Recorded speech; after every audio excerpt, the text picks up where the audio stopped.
لیکن نبی کریم صلی اللہ علیہ وسلم کی آمد سے قبل باقاعدہ انبیاء کرام کو مبعوث کیا گیا کہ وہ آنے والے آخری پیغمبر کا اعلان کریں اور ان کی بشارت بن جائیں. واہ سبحان اللہ. وَمُبَشِّرًا بِرَسُولٍ یَأْتِی مِن بَعْدِی اسمہ احمد.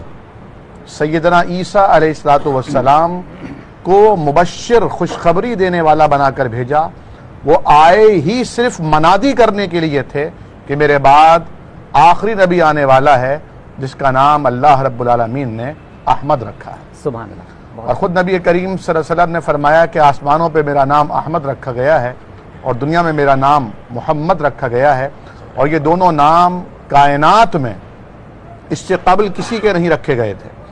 احمد کے معنی ہیں اس ذات جو سب سے زیادہ رب العالمین کی حمد بیان کرتی ہو، تعریف کرتی ہو، اور محمد کے معنی ہے وہ ذات جس کی کائنات میں سب سے زیادہ تعریف کی جا رہی ہو.